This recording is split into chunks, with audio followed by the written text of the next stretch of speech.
I made the Mercedes-Benz G-Class out of Lego using the Speed Champion scale.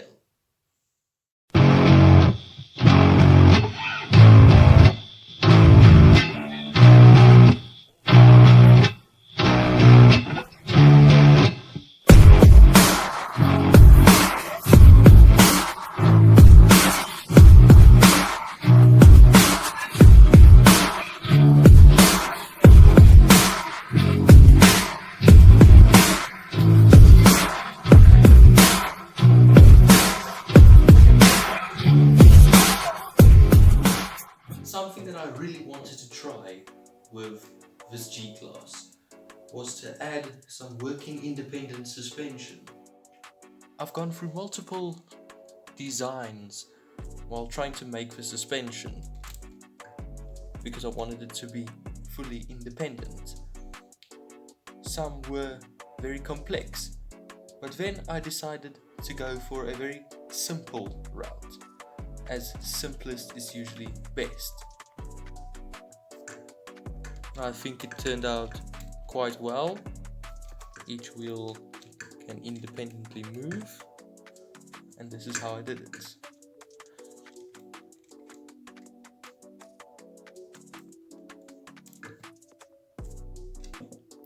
Each wheel sits on one of these Technic L brackets with a pin inside so that it can spin freely. Then it is fixed to the vehicle on this corner point, and then the two left ones and the two right ones are held together with a rubber band, or free in the case of this car as it is quite heavy,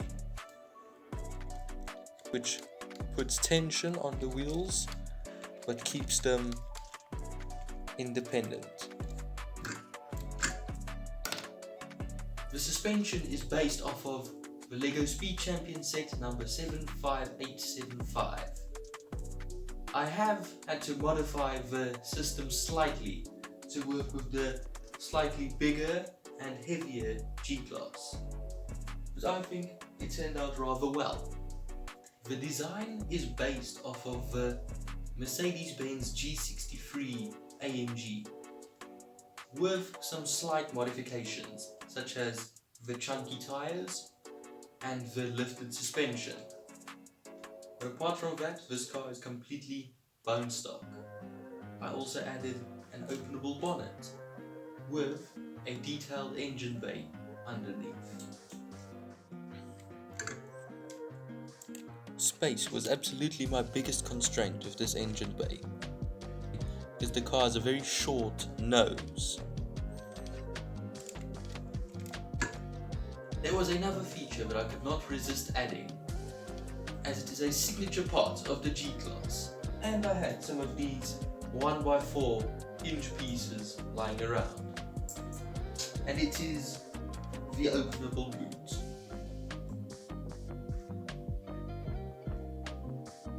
However, I realized pretty quickly that I would have to put a locking system onto the boot, as the spare tire does add quite a lot of weight, and if you were to pick up the model at all, the boot would fly open.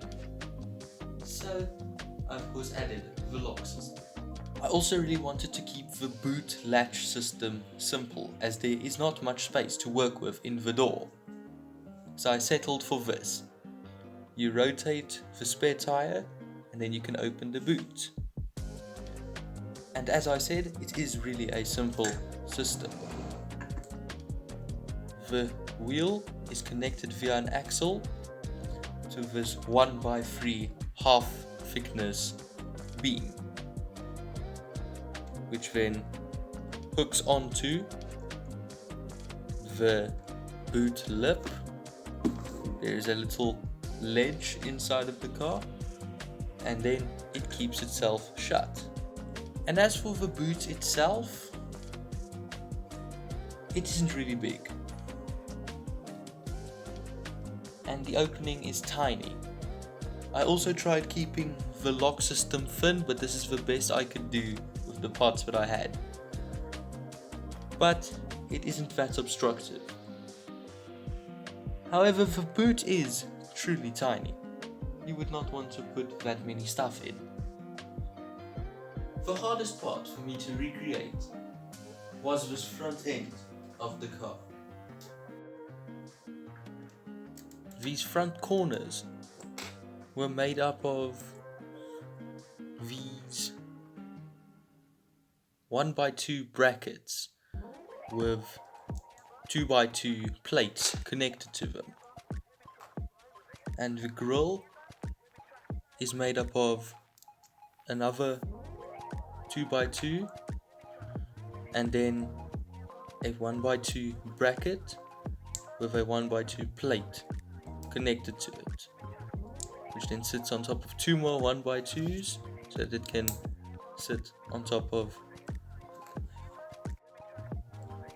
These front corners are made up of a 2x2 plate held by a 1x2 bracket piece, which then houses a 1x2 bracket holding a 1x2 plate, which is supported on two more 1x2 plates.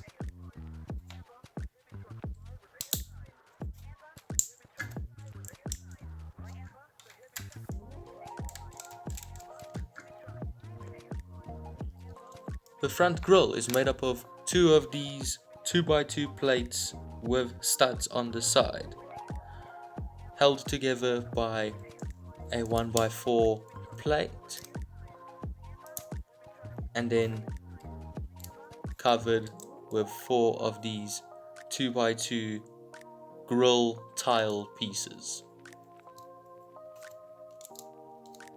which then gives it that slight protrusion out of the front of the car. The headlights are just mounted to 1x2 snot bricks.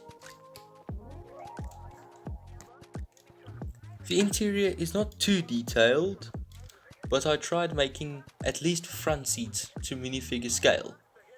I don't have any on me to showcase that now, but here's how the interior of the car looks.